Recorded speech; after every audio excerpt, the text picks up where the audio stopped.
Evening. Oh, good evening. Kumusta? Okay naman. Kumusta abroad? Hmm, ito, nagbubumbahan. Bumbahan dito Matagal na sa kayo sa amin. abroad? Matagal na kayo dyan sa abroad? Medyo matagal-tagal na rin, sir. Hmm. Galing din ako ng Kuwait last 2019. Mhm. Ilan? Ah, nag- hindi ka na bumalik doon sa Kuwait?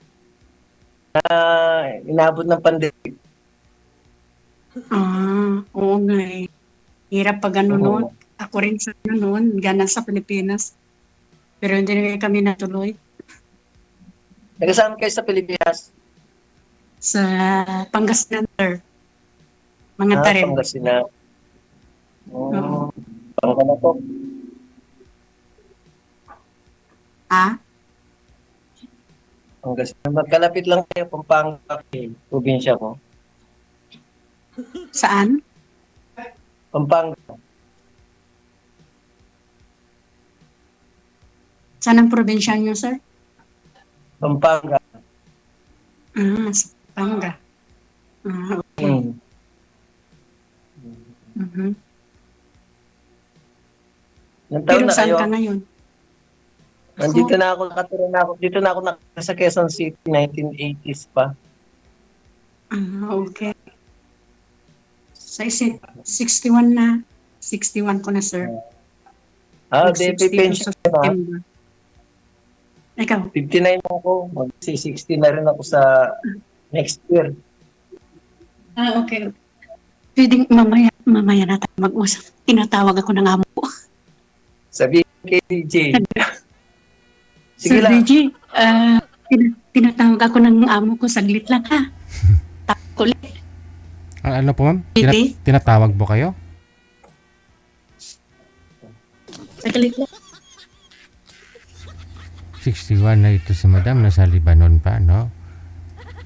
Tingnan natin ngayon yung alamin natin, no? O anong rason ba't hanggang ngayon nasa abroad pa siya? Kasi may kilala ho ako, 24 years old pa lang, nag-abroad na eh. Tapos 65 nasa abroad pa hanggang ngayon. Kasi nagpaaral ang mga anak niya. Hanggang sa pati na mga apo. Tapos natuyot na. Natuyot na.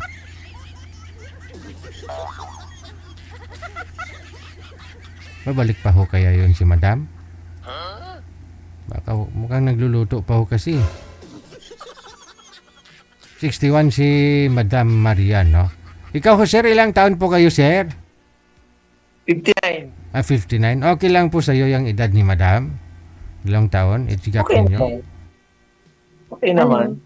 Yan, bumalik. Bumalik na.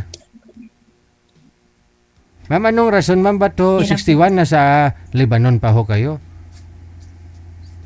Dito pa, sir, ang oras namin.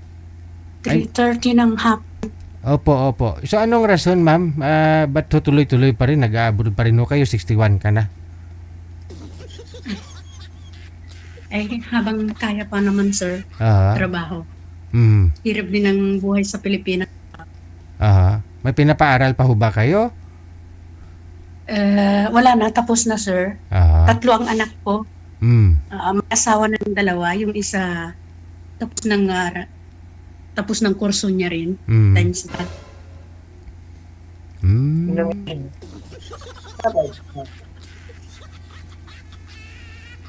Ayun no, si sir, kausapin niyo po ma'am. Tanungin niyo po.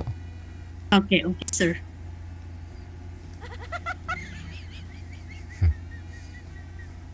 Amo niya dumaan.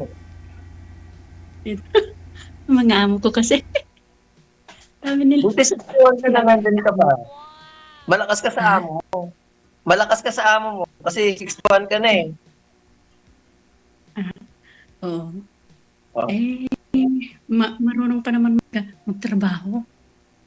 Kaya nga, pag gusto ka ng amo, walang age limit yan. Pero 60 lang kasi ang mga skilled kagaya natin, mga 60 lang.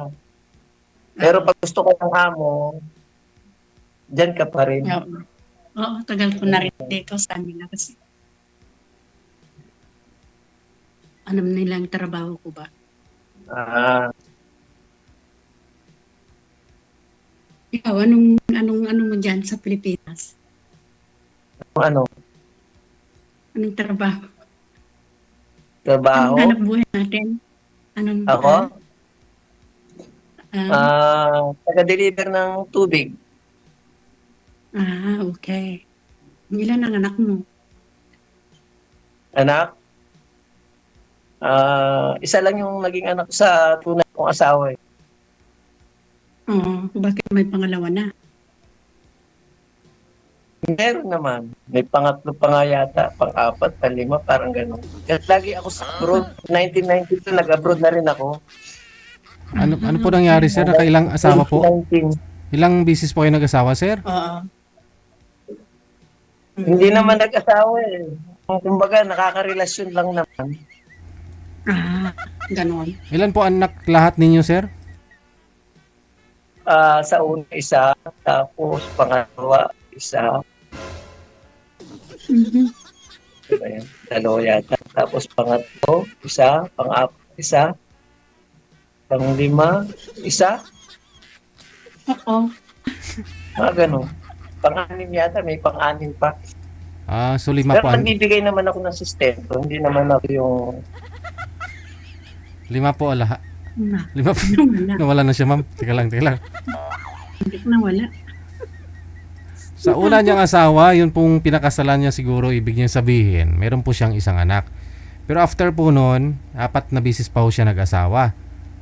No? Na may tagi-isang anak. Aba, Tige-isa. hindi niya masabing asawa siguro, sama-sama lang. Yun po yung gusto niyang tawag doon eh. Nagsama lang sila, nag-live-in. Okay.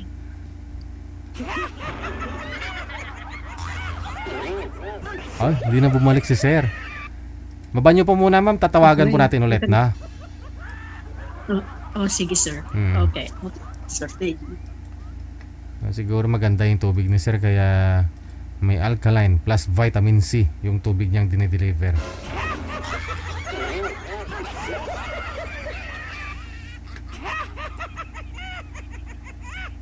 Kaya naka-5, no?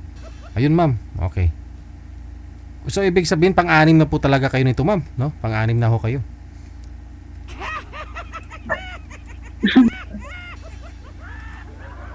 Pang-anim na. Aba. Hindi, alam mo naman kasi minsan kasi sa abroad. Eh.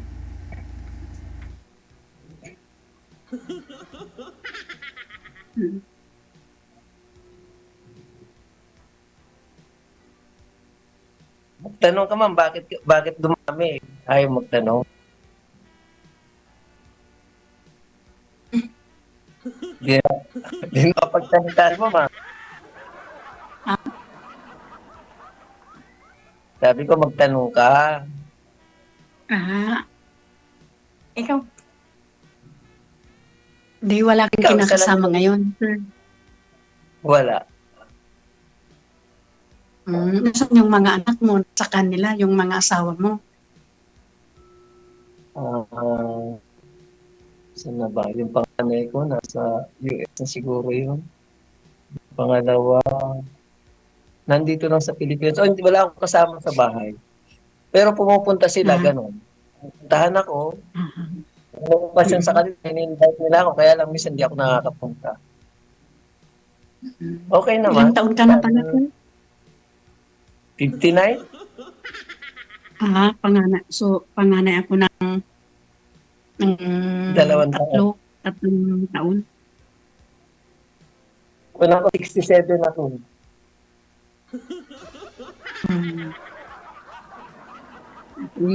Mag-62 na sa September. Wala naging asawa mo isa lang. Oo. Hindi ka nagka-boyfriend? Hindi. Kasi 1989, hiwalay na ako sa asawa. Dami kasi. Dami kasi mga sinungaling, walang walang totoo. Kaya, Ako, kaya sinubukan ko dito tumali kay Sir Reggie ba? Baka sakali. sa abroad, maraming sinungaling. Abroad, Dyan sa inyo, ma'am, dyan sa Lebanon, hindi po kayo nakahanap. meron yan sa abroad. Ay, wala. Wala. Wala. Wala dyan. Wala, sir. Nagkaanak ako sa sa Saudi, Riyadh dati. 1996, Pilipina. Pilipina, oo. Kaya nasaan siya? lang, Doon. hindi, nakilala ko siya noon kasi naghiwalay kami nung asawa ko 1989. Humiwalay pala ako sa asawa ko 1989. Nag-abroad ako 1992. Nakilala ko yung babae 1994 siguro, 93. Tapos nagkaroon kami ng kasi malakas ako sa amin nung nasa Saudi ko. So, Ay, nagkaroon ako ng asawa doon. Ang Mm. problema, nakulong ako. Ayun lang. Ba't nakulong, sir? Nakulong ako, nag-asawa Ang siya ng dahilan, ibang lahi. Nag-asawa siya ng Turkey, pero may anak kami. Nag-asawa siya ng Turkey nung nakakulong ako. Ba't ho kayo nakulong, sir? Mm. Pwede ba sabihin yung kaso? Oo naman. Naging freelancer kasi ako sa Saudi. So, gumawa ako ng alak. Okay. Ay, nahuli ako yung iblahi kasi may utang sa akin, sinisingil siya. Siguro galit. Sinumbong ka. Tumawag ng tawa.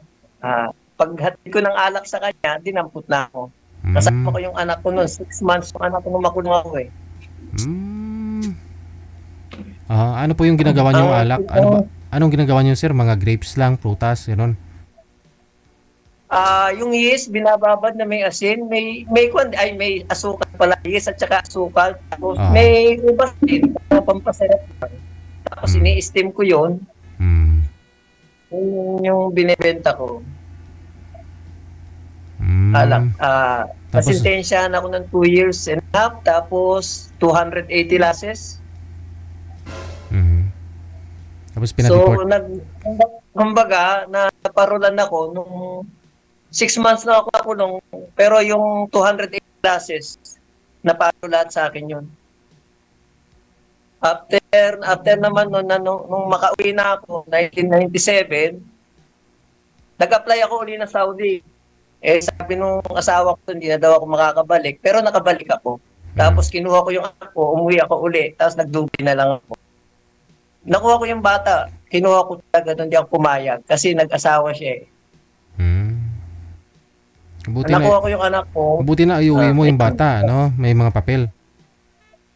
Meron sir. At saka yung mga naging amo kasi, may mga may mga tungkulin, kaya nalapitan ko. Kaya nakabalik ako, nawalan yung ako, nakabalik ako. Tapos kinuha ko yung anak ko sa kanya, ayaw nga niyang ibigay, kaso may asawa siya. Pinilit kong kinuha, kinausap ko yung amo niya, tapos inatat sa visa ko yung anak ko, dinala sa Riyadh, uwi ng Pilipinas. Tapos abroad na naman ulit. Dubai na naman. Talaga. Yung, Dami ang broda na. Tapos, hindi ako tumingin 2019. ano ginawa niyo sa Dubai, sir? Nung doon na kayo? Dubai, heavy equipment operator ako sir. Hanggang 2006. Tapos nag-resign ako. Nag-apply na naman ako, nakapunta ako sa Caledonia, yung French colony. Tapos nagka-girlfriend din ako doon, kaso yung kumbaga, di rin sinuwerte kasi nga lagi ako sa abroad eh. Tapos pag uwi ko, nakipaghiwalay na ako.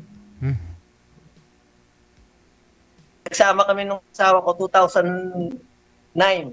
Nagkita kami sa Pilipinas ng asawa after 20 years. Nag-Dubai pala ako ulit. Bumalik ako ng Dubai 2009. Nung Undoy, nandun ako 2009. Tapos pinauwi ako nung asawa ko original. Magsasama kami uli. So pumayag ako kasi kinausap niya yung ate ko sa Dubai na okay daw. Sige, pumayag ako, umuwi dito sa Pilipinas. Nagsama kami ng 1 year, 2010 Humiwalay na naman ako sa kanya. Medyo may pera na kasi siya eh. Kumbaga, hindi na okay yung namin, iba na yung ugali niya kaysa doon sa dati. Kumbaga, nung una, mabait siya, wala kang masabi sa ugali niya. Kumbaga, naghiwalay lang kami noon dahil sa hindi ko gusto ng pamilya ba. Parang, kasi tricycle driver ako noon eh. So parang hindi, kahit na naikasal ako, parang di pa rin sila komportable sa akin. Kaya humiwalay ako.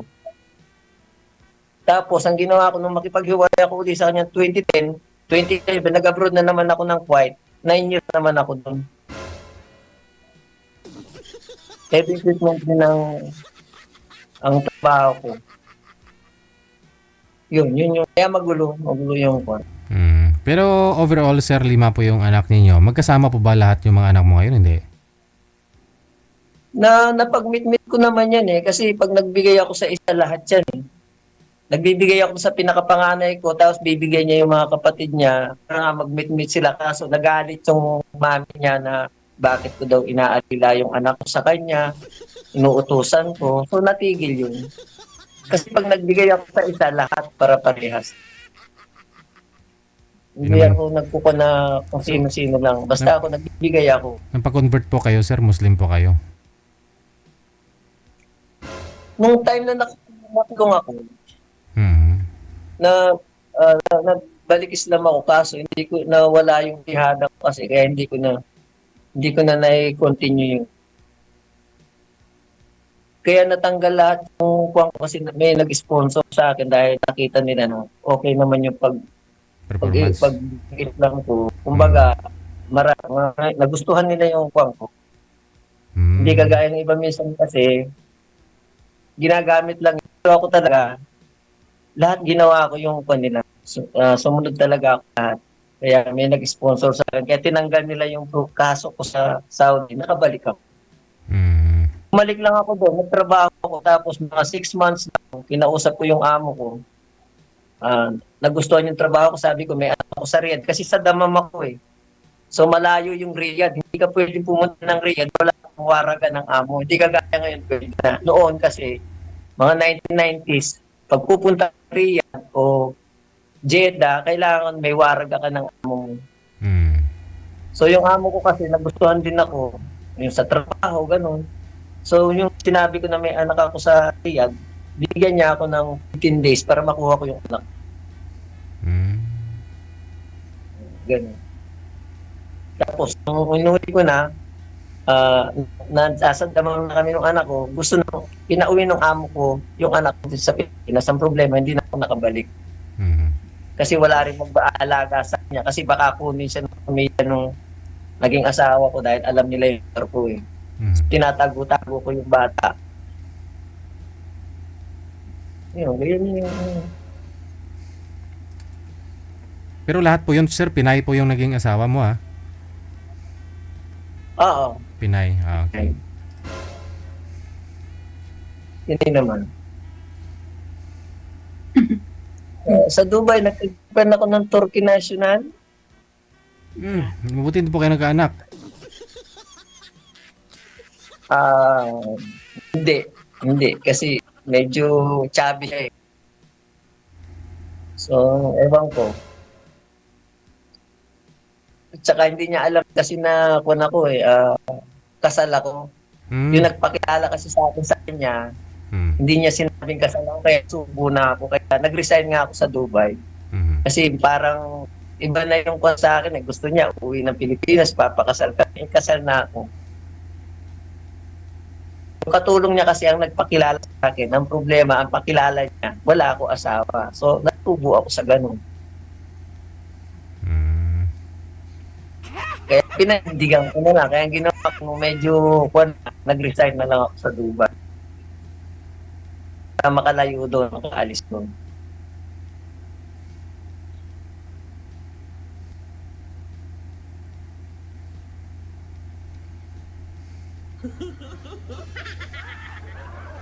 Pamulog si mama.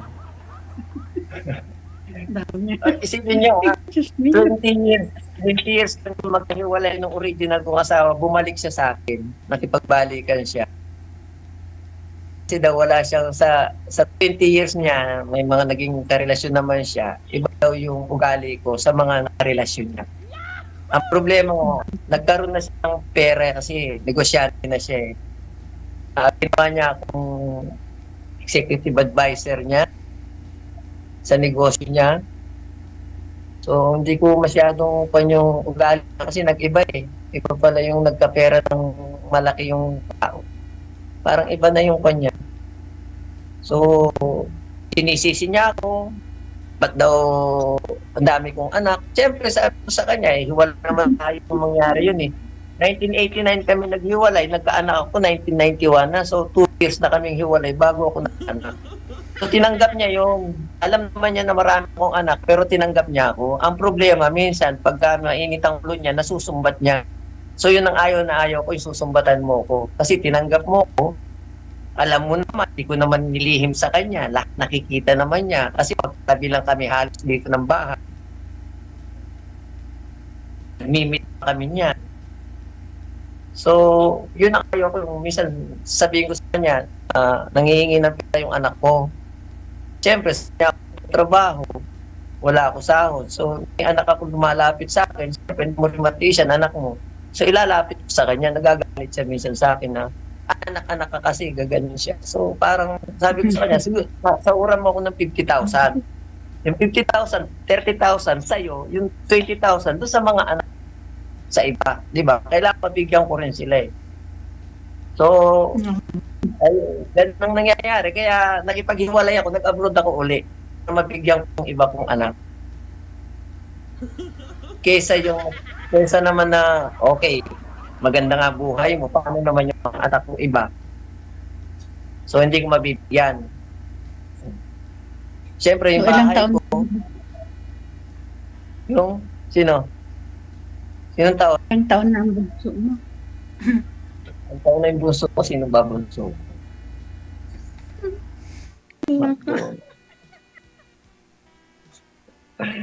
Hirap kasi magsalita. Bunso ko, anong gusto mo? Bunso.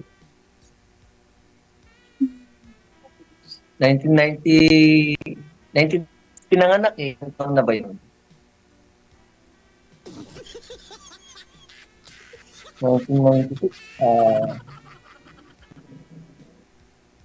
Wala 30 years. 30 years na.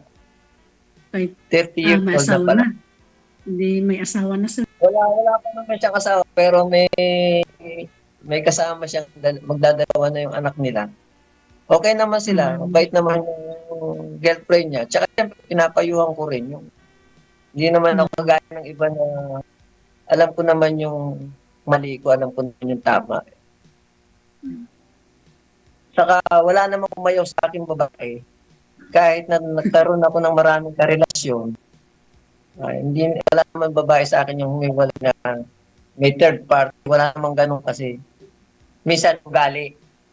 Pag ako minura mo at pinita mo, maghihiwalay tayo. Kasi dapat tanungin mo, kausapin mo kung anong problema. Pwede naman natin pag-usapan. Hindi yung sisigawan mo ko. Pagkakaroon, hindi ka ng sorry. So, wala yun eh. Damage na yun. Diba? Parang hindi naman parang paghihiwalay namin kahit yung una kong asawa. Maayos kami nagsasama ng asawa ko. Kahit yung mga kapitbahay namin, nagulat na lang sila nung hiwalay na kami. Kasi wala silang narinig sa akin, wala silang nakita hindi maganda. Kaya nagtataka sila, bakit kami naghiwalay, tinatanong na anong problema. Wala silang makita problema. Ayoko sabihin yung tunay na problema. Kumbaga, sinakripisyo ko yung sarili ko. Pinagtakpan ko yung iba para wala nang madamay. Ako na lang ang lumayo. Parang ganun. Pero yung away kamo, hindi ako nakipag-away sa babae.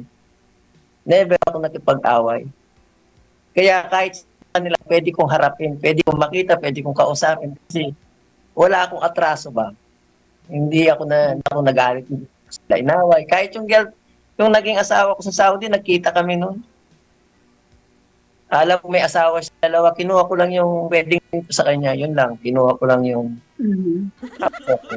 Hindi ako nag-alit sa kanya. Wedding ring. Yung wedding ring lang kinuha ko. Nakita ko suot niya eh. Kaya ako pumili, sabi ko, akin na yan. Kasi may asawa na siya eh. Sayang din, may isang laring pag-uwi ng Pilipinas. Pero nag-try pa rin siya na nung umuwi siya ng Pilipinas, meet kami. Kaya lang ayaw ko na sa kanya talaga. Kumbaga, wala na akong pakiramdam ba. Nagsama pa rin kami kasi gusto niya magsama kami. Pero nung magsama kami, naramdaman niyang wala na. Sabi niya, tinanggap na namin na talagang hindi na pwede. Wala nang feelings eh. Pero di ako galit, kaya lang wala na akong feelings sa kanya. Tinanong ko nga siya eh, ano bang meron silang wala ako eh. Kasi cesarean yan eh. Nung anak yan, cesarean yan, 6 na buwan ko rin naalagaan yan. Papunta sa CR. Kasi may edad na siya eh, 38 years old siya. Ako, 27, 28 ako noon. Ano siya, menopause baby na yun, tapos cesarean pa. So, kung siya talaga, kailangan mo siya talagang alagaan, alalayan, lahat. Kaya nung makulong ako, nagulat ako sa kanya, bakit nagawa niya sa akin yun? Buti nung nakakulong ako, merong nakulong na Pilipino na nagsabi sa akin, yung may sasakyan kasi ako doon, nakita daw niya, may ibang lahi ang driver. Tapos may Pilipina, 3, may batang maliit. Sabi ko, baka anak ko yun. Ayun na nga, nagtotoo yun. Kaya doon ko nalaman na may asawa na siya nung nakakulong ako. Kaya nung nakulong ko, hindi ko na siya hinarap. Pag dumadalaw siya, hindi ko na siya kinakausap. Nagkuhan ako, 3 buwan ako hindi nakakain, no? Nag-42 kilos ako. Hindi ka Kasi kumakain. na-stress ako siyempre. Grabe yung dinanas mo, wala ka nung nasa ibang bansa ka, nakakulong ka. Sabi nga sa kanya, kung ang kaso ko sana, babae, okay lang. Kasi ang kaso ko kasi, gumawa ako ng pera. Gusto ko kasi magkaroon kami ng perang malaki, uuwi na kami. Kasi matanda na rin siya eh. Para mag-negosyo na lang kami sa Pilipinas. Parang yun ang plano ko, kaya gumawa ako ng iligan. Kasi freelancer ako eh. Yung amo ko, nirelease niya ako. Tapos gumagawa ako ng trabaho pa ako sa kanya. Kumbaga, marami ako sideline. Ang problema, yun nga, sa huli pag sabi nga nung humuli sa akin, may asawa ka, may anak ka, hindi ba inisip yun? Wala na, huli na. Parang, Uy, naubusan na yata ng data. Hop, pag naputol yan. mamuta ka, galit sa anak. Pero yung mga police, good ka pa sa police eh. Pero sa mga mutawa, ayaw talaga nila. Uy. Ayaw na. Oh, ayaw na. Nawala na, sir. Nawala na ho siya, no? Pero connected na po kayo niyan dito, ma'am, no? Pag nakaka-online na ho siya ulit, no, pwede kanya i-chat, pwede kanya tawagan. Ganun na rin po kayo. Pwede mo siyang i-chat o tawagan. Okay, sir. No, kasi, sige no? May... Ayun, bumalik pa ho, no? Bali, connected na po kayo dito. Tuloy-tuloy nyo lang sa off-cam pag-uusap ninyo kasi kinakapos na rin tayo ng oras. No, tuloy-tuloy lang po kayo, ha? Maraming salamat. Okay. Salamat din, sir.